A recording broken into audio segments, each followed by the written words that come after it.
Hey guys, our Burger 1219 here. I'm coming at you with a deck profile. I'm deck profiling Piper Chaos. This is the deck I'm pretty sure I'm going to try taking to regionals on April 28th. It's aside from tour guides, it's a pretty budget deck. It's very consistent, and I'm going to give all the credit right now from the start to Gabriel Perez. He finished in third place at YCS Long Beach a couple weeks back, and this deck is entirely his idea. I've tweaked a couple cards, but mostly it's his idea. I'm just going to explain a few things in there and like how it runs.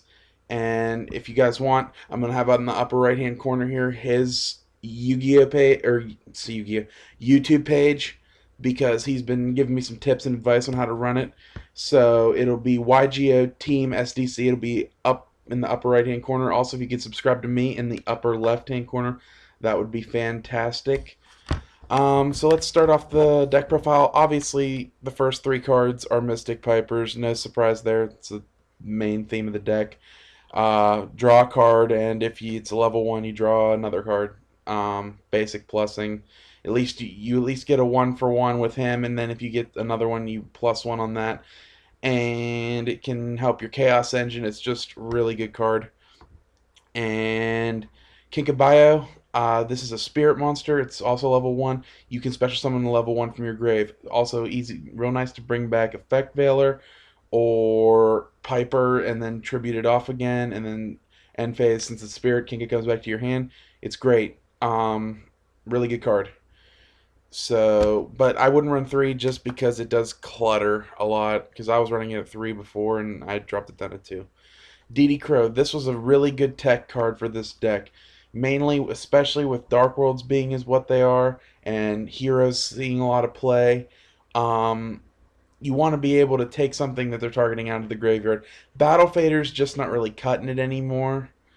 It's it's nowhere near as good as this card. You can even dump this card into your own graveyard to get rid of something you might not need, like a spell or trap that's already been used, so you can fuel your chaos. So it's just really versatile. Also for Piper, 1 star. And then there's the 3 Veilers. They're really nice. Everybody knows that they've been around, but in this deck they're especially nice because they are the 1 star. They're also a tuner, and with Tragodia and all the plays you can get off that, and even Cyber Dragon plays. And the thing I saw most that I liked most that was real unconventional that I didn't even think about that Gabriel did is he ran an Arcanite Magician, and so he would bring out Chaos Sorcerer, and then maybe remove from play with that, and then you can bring out Kinka, bring back Veiler, Synchro for 7, and then pop cards with Arcanite Magician. Very awesome. So that was definitely a good move there. Mechlord Emperor Weisel. This card is pretty much a game-changing card. If they destroy something and you can bring it out, there's just so many ways to plus from it. They're gonna have to do something major to get it off the field, because not only did they use something to destroy something that you already had, but then he comes out and they need to use at least a spell card or another big monster effect or run over him something big. So they've had to essentially use 2 big things to try to clear your field.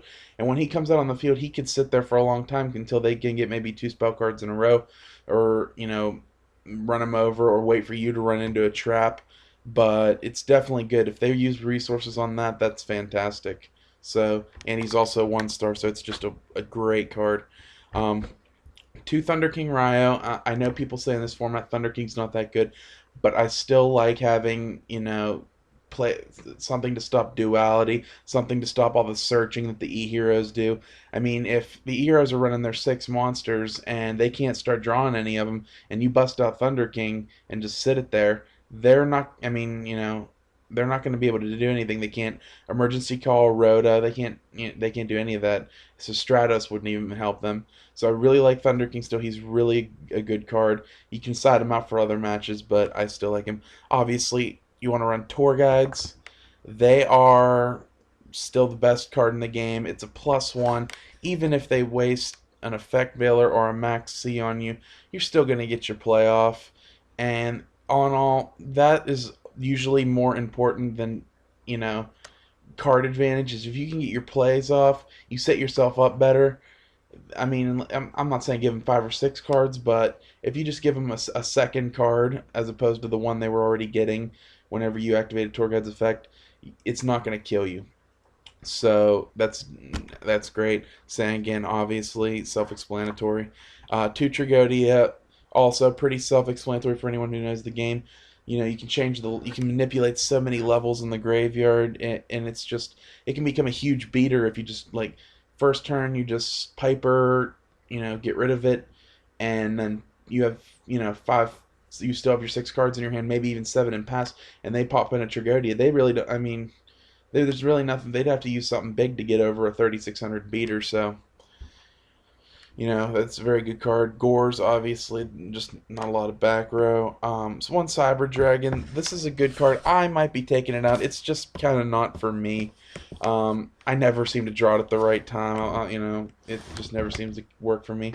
So I don't know. I might be taking it out. I might be throwing that Gale main deck. I really like Gale, and it really does work in this format. So I might be switching them out, but I'm not sure yet. Cyber Dragon's good. It just might not have worked for me. And then the Chaos Engine, three Chaos Sorcerer and one Blackluster Soldier, um, all very great cards. I mean, easily brought out. And then the great part is even when you remove them, they're not out of play because with the Torghast engine, you can go back into Leviair, bring back a Mystic Piper, and then +1 again. So it's just, I mean, removed from play isn't a bad thing in this deck at all. It really actually helps. It helps fuel it.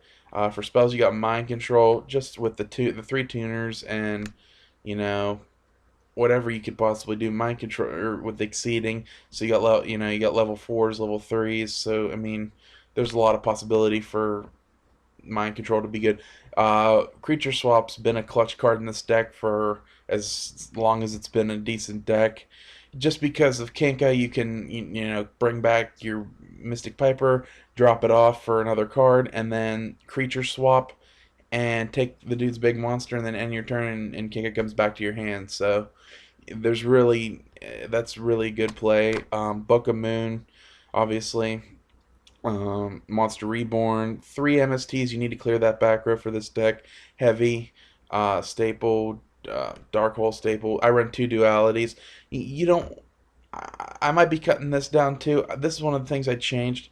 I wanted to run 2 because I like to get to what I need, but it does kind of hurt it when you want a special summon and you have a duality or maybe 2 that are cluttering your hand. So I might like main deck the Forbidden Lance, and we'll go from there. But Duality is still a pretty good card. Obviously, if you're tributing off all your monsters and stuff, you want to recycle with Avarice. And 2 TTs, yeah, it's just too good in the format. You can just destroy their field. It's insane. Side deck, it's pretty much standard trap lineup for any deck. You can side out a lot of different things to throw in your traps so that your more conventional deck, and they might side out a lot of their MSTs and their heavy, thinking you're not going to have anything in the background. Then boom, you throw down a warning and a Fiendish Chain first turn, and they really have nothing to respond to that. So that would be plus on your part. 2 Fiendish Chain, 2 Solemn Warning, 2 Decree in case you run into a player who has a lot of. You just take out the TTs or switch something. You can switch out anything. I mean, anything really. You just don't want to mess with the integrity too much. So, and you can play the Decrees. I love Forbidden Lance in this format. It's just really, really good. Um, Makes monster lose 800 attack, and it's quick play. You can't beat that. You can have monsters going from 1900 to 11. You can have the big monsters going from 2600 to 1800, so you can run over them with Thunder King. It's just a great card, so I recommend using it. I'm probably going to throw it in my main deck depending on how it play tests and go from there. And I run a third creature swap because they're just too good, and sometimes you might feel the need to maybe throw a third creature swap in there, and I would completely agree with that. Maybe take out a duality and throw in a creature swap. So um, extra deck's pretty standard for the most part. You have Zen mains, you have Leviair, you have Acid Golem, and you have Leviathan. You have one formula, obviously, for you have one formula, obviously, for the 2 level 1 monsters in your deck, and then you have an Armory Arm. Armory Arm, you can have a great combo with this. You can throw out a level 3 monster, and you can bring out a Veiler, go into Armory Arm, and then you can special summon your BLS and equip, and everyone knows that after that's pretty much good game unless they have a response, and that's just a really cool combo. And he's still a good card. Allive, Justice Catastor, Bryonic, Black Rose, all self-explanatory. Arcanite Magician, like I said before earlier in the video, great card to have. You really want to do that. It might be worth bumping to 2, but I would say probably not. Obviously, you run a Stardust for, you can Synchro into him, or Starlight Road. One Scrap Dragon. Ally of Justice, Defensive Armor. He's a really good card to run in this deck, too. Can be brought out, and it's just a really, really good card. Shooting Star Dragon. Probably not going to be bringing him out all the time, but if you can, then go for it. And then, just because you're on the Cyber Dragon, Chimera Tech Fortress Dragon, that probably won't see much play, but it's nice to have. And there's really nothing else I could think of to put in over it. So, um, subscribe to me, guys. I hope you enjoyed the deck profile, and I'll be putting a trade. I'll be putting up a trade binder later this week. I'm working a lot, but whatever cards I get in the mail this week, I will throw up, and you guys can offer on them. If you want to see my old trade binder, just look at my past videos. And peace. Thanks, guys.